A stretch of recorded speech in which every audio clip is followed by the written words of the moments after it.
Terrence Cole hated blind dates with rich people, knowing they would judge him just because of his skin color. But to keep a promise, he still drove his old Dodge Ram down a wet Sheridan Road at 7:30 p.m. Seeing a Mercedes 280 SL Pagoda stalled in the storm, he stopped to fix it out of kindness, ignoring the stains on his clothes.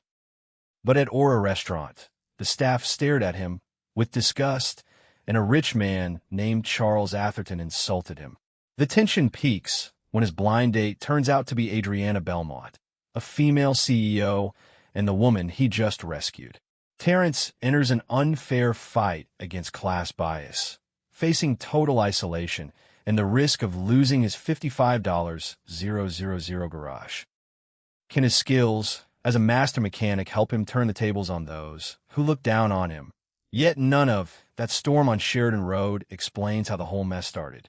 It began 9 hours earlier, in a quiet corner of Chicago most rich people never saw. The alarm clock buzzed at 6:15 a.m.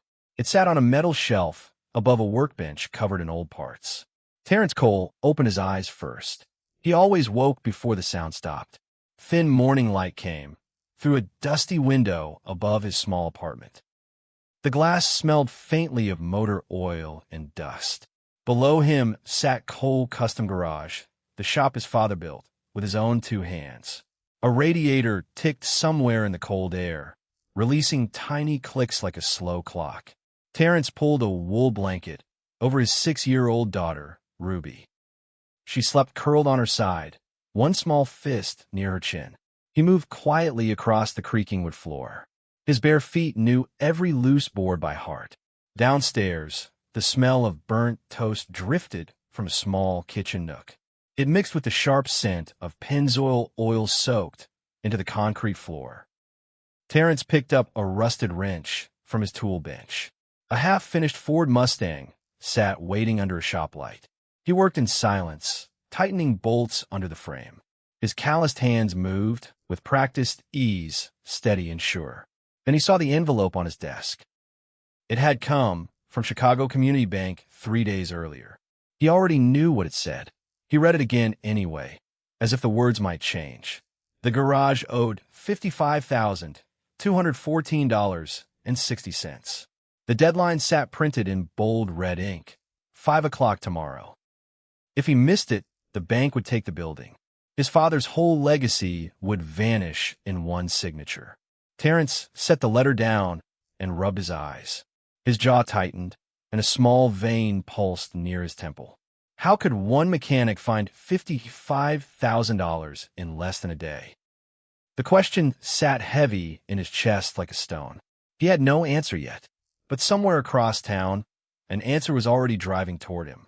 At 7:05 a.m., Ruby came down the stairs in mismatched socks, rubbing her eyes.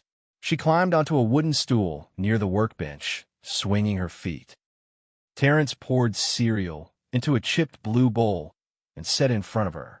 He kept his voice light, hiding the letter under a stack of invoices. "What are we doing today, Daddy?" Ruby asked between spoonfuls, milk dripping on her chin. "Just fixing cars, baby girl," he said, wiping her face with his thumb. "Same as always." She nodded, satisfied, and started humming a tune from her school music class. The sound filled the quiet garage like a small light against the gray morning. Terrence watched her for a moment, memorizing the way she swung her legs. Whatever happened with the bank, he could not let her see him afraid.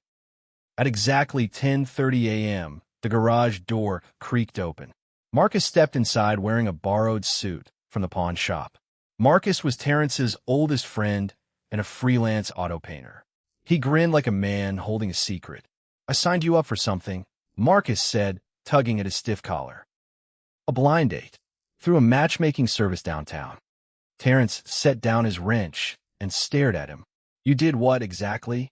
"High-end clients," Marcus said quickly. "Rich people with classic cars. This could bring you real business, Terrence." Terrence felt his stomach twist.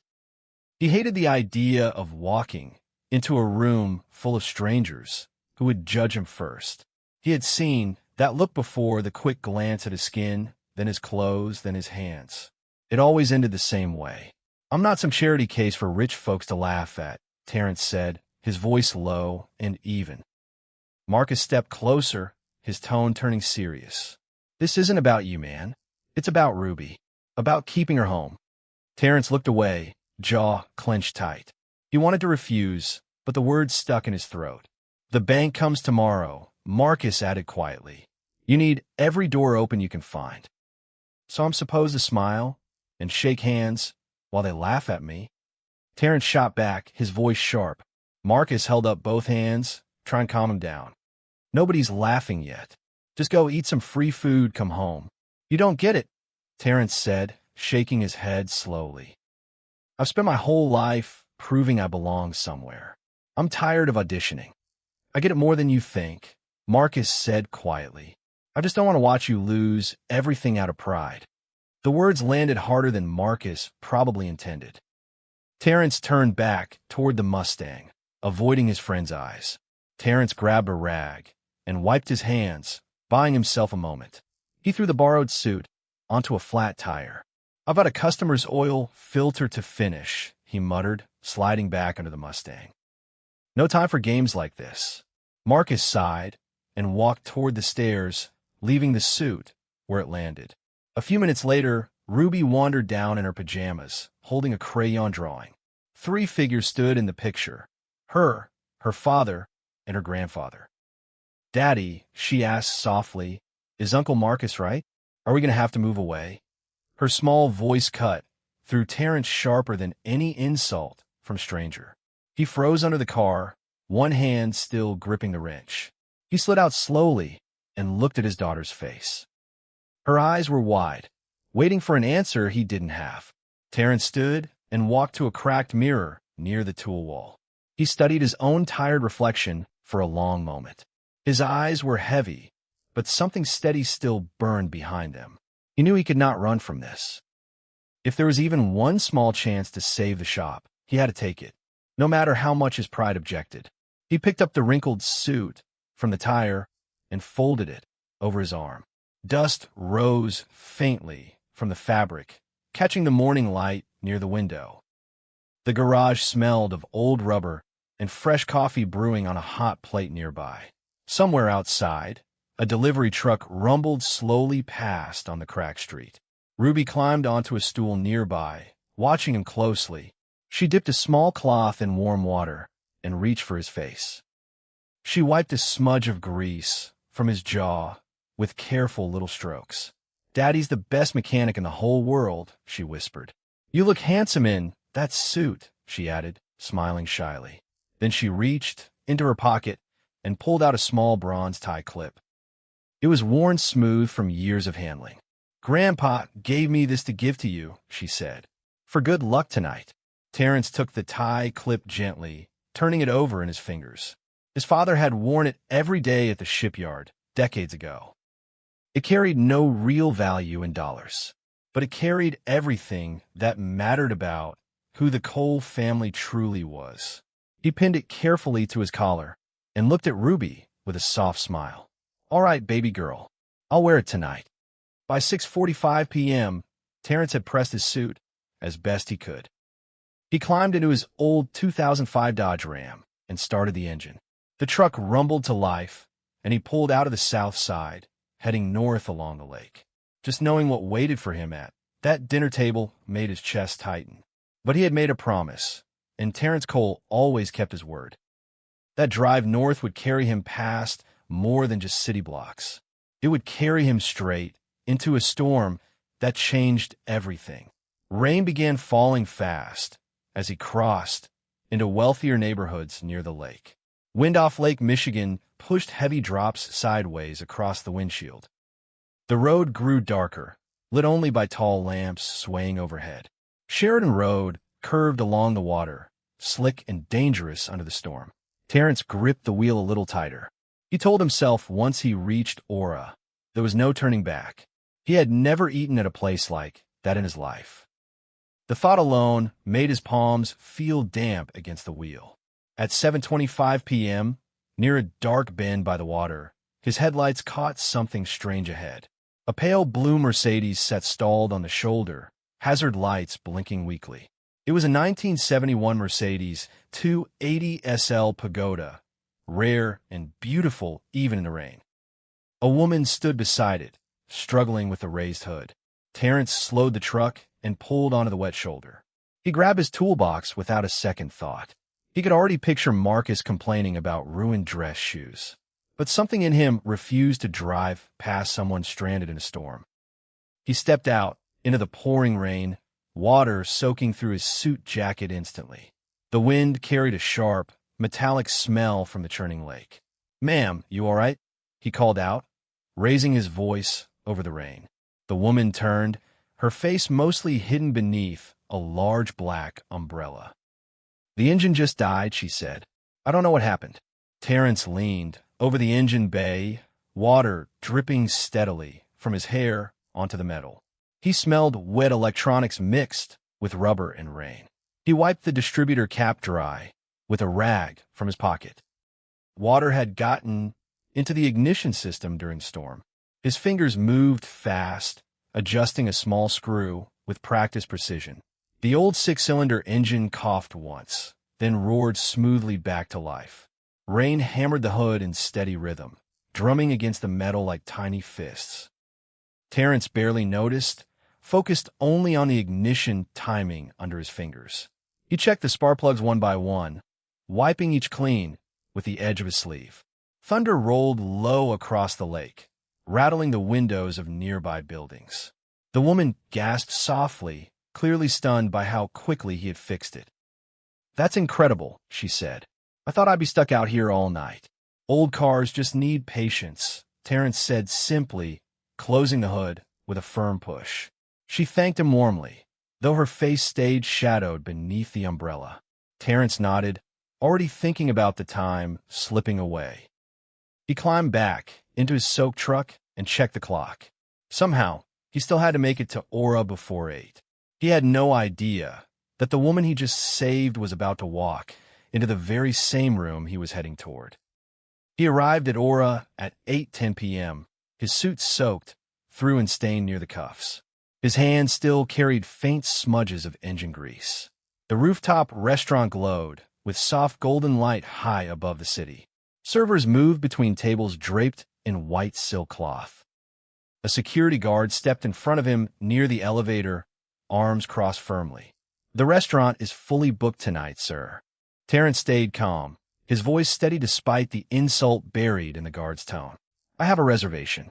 Under Belmont Ventures."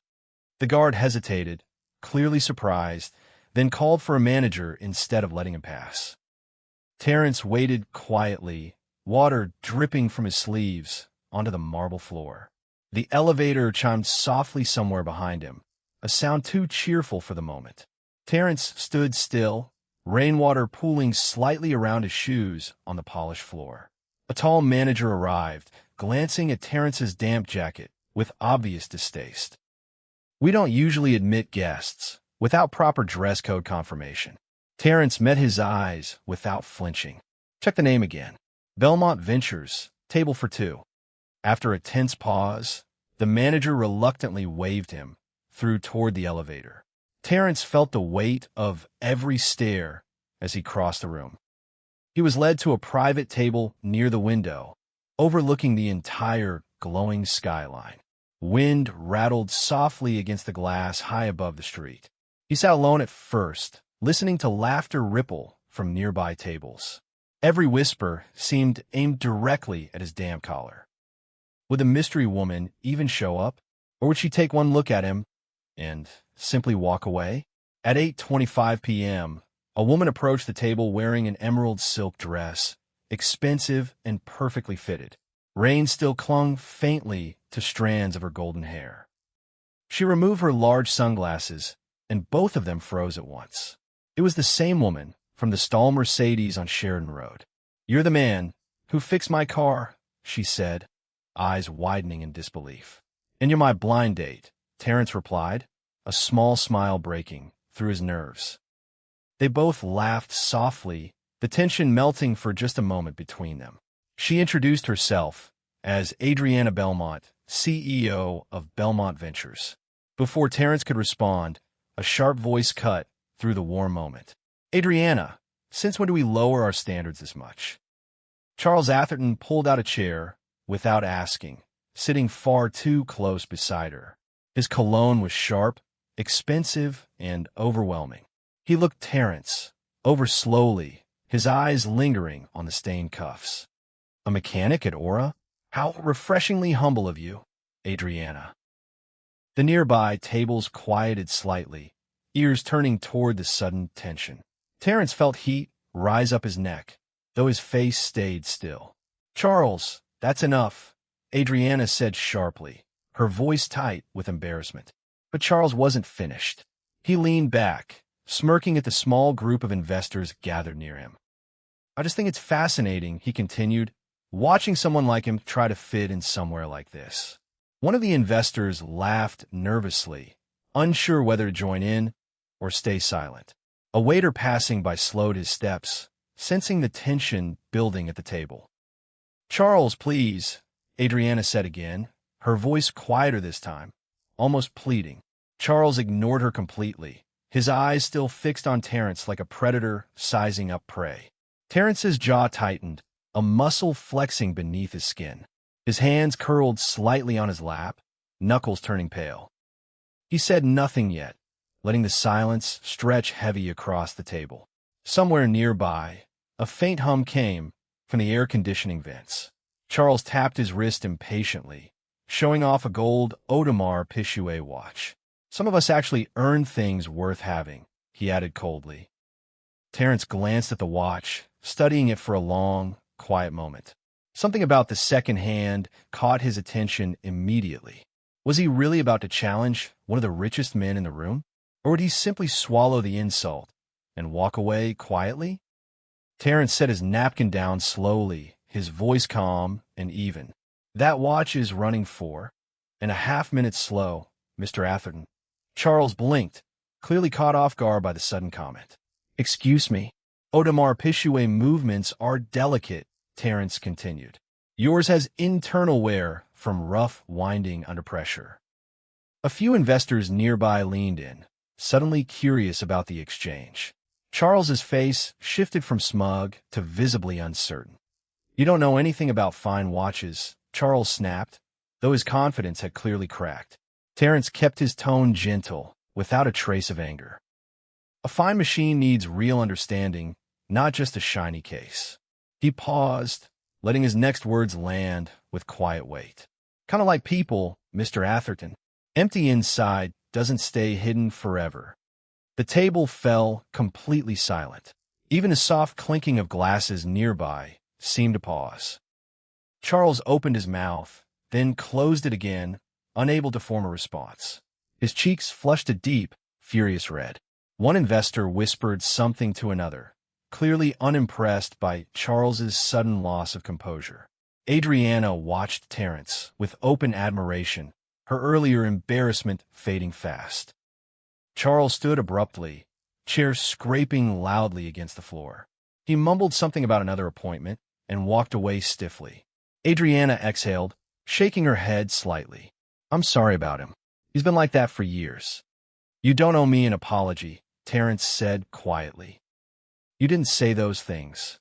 She studied him for a long moment, something warm shifting behind her eyes. This place feels suffocating tonight. Do you know anywhere with real food nearby? Terence smiled, standing and offering his hand toward the exit. I know just the place. They left Aura behind, its golden lights fading into the rainy night sky. The storm had softened into a gentle, steady drizzle. They walked several blocks together, laughing quietly under a shared umbrella.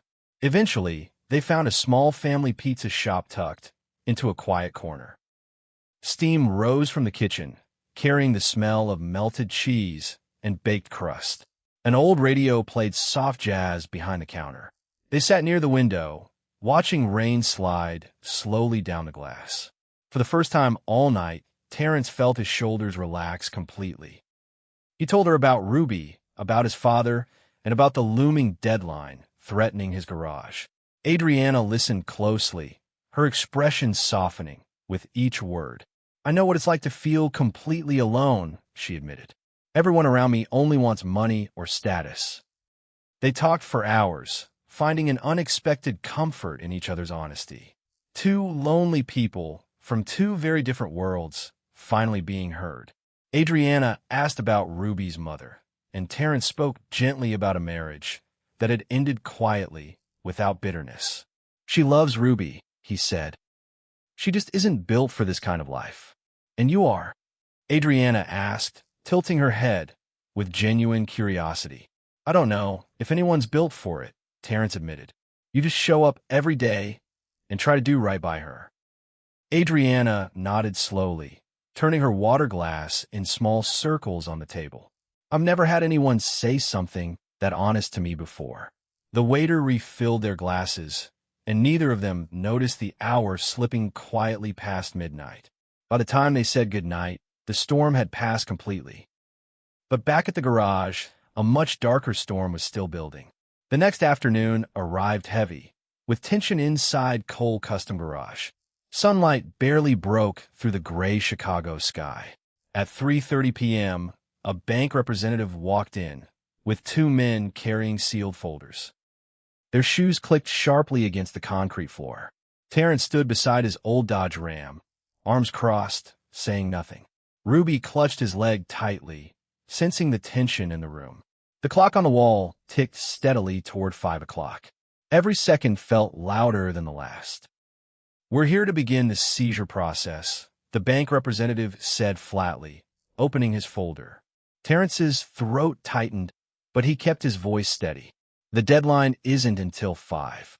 We prefer to start early, the man replied coldly, barely glancing up from his papers. Ruby looked up at her father, her small face full of worry.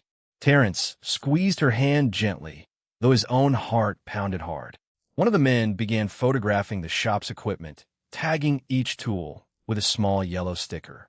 The sound of the camera shutter clicked like a countdown.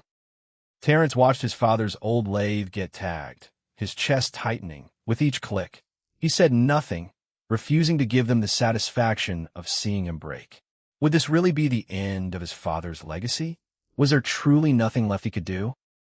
At exactly 4:15 p.m., the low hum of a familiar engine echoed outside the garage doors. Everyone turned toward the sound. A silver Mercedes 280 SL Pagoda pulled up outside, rain-soaked and gleaming under the gray light. Adriana stepped out, holding a blue folder firmly in her hands. She walked straight past the bank representatives without a single glance.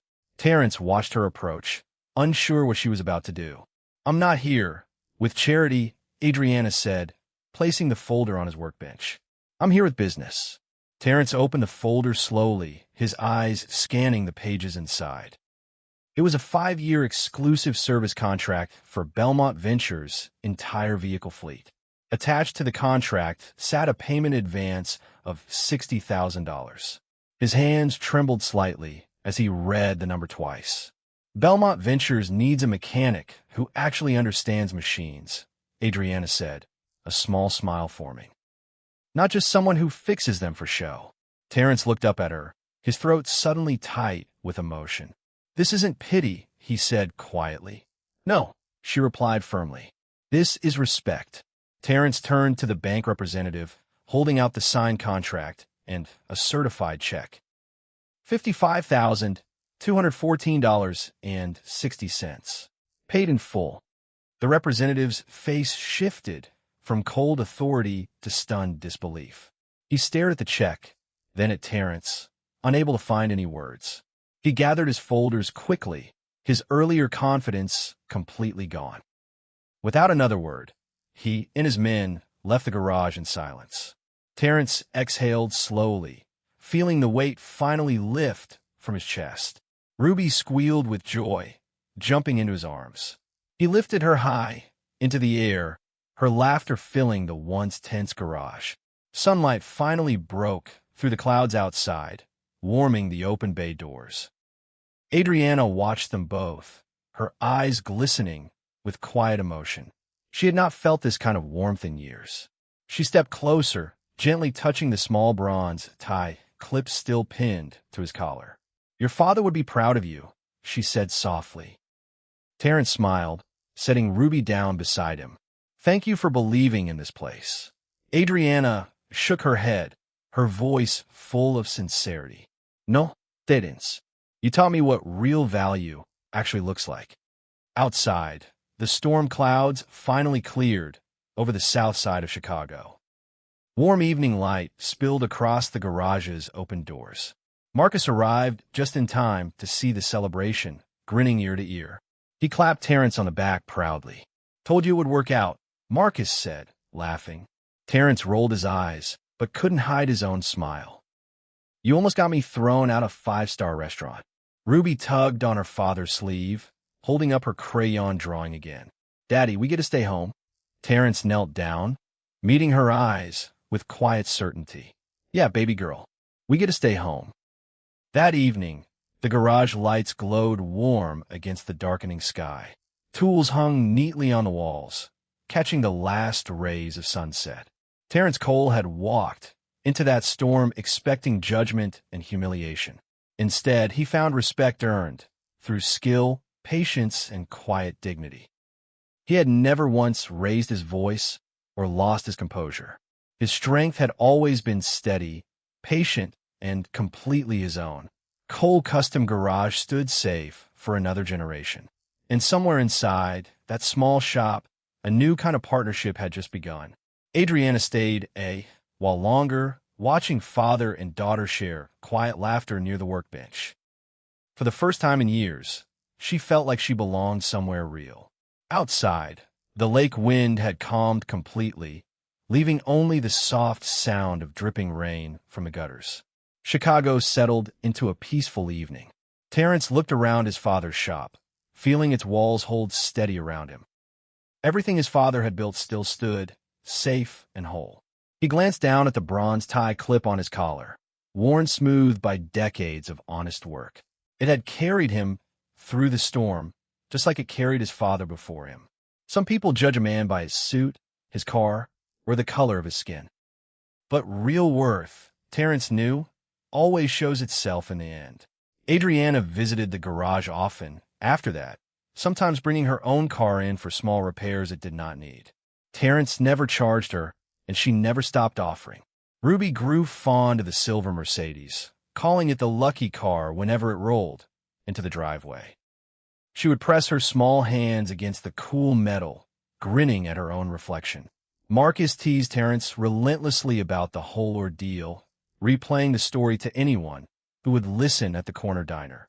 Terrence let him, knowing the teasing came from love, not mockery. Word spread slowly through the neighborhood about the mechanic who outsmarted a millionaire without raising his voice. Customers began arriving from parts of the city that once ignored South Side garages entirely. Terrence hired a second mechanic. Within the year, a quiet young man named Dre, who reminded him of himself at 20. He taught Dre the same patience his father had once taught him. On slow afternoons, Terrence would sit on the garage steps with Ruby, watching the sun dip behind the rooftops. The bronze tie clip stayed pinned to his collar, a quiet reminder of everything that almost slipped away. He thought often about that stormy night on Sheridan Road, how close he had come to turning back. Kindness, he realized, had cost him nothing and given him everything.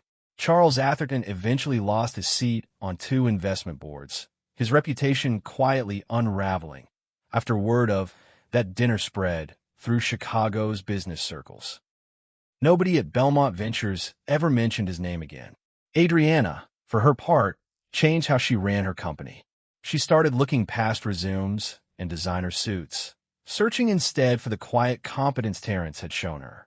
Some nights, long after Ruby had fallen asleep, Terrence would stand in the open garage doorway and look out at the street. The city lights glowed steady in the distance, calm and unhurried. He no longer feared the judgment of strangers the way he once did. He had learned that dignity was never something other people could take from him. It had always been his to keep.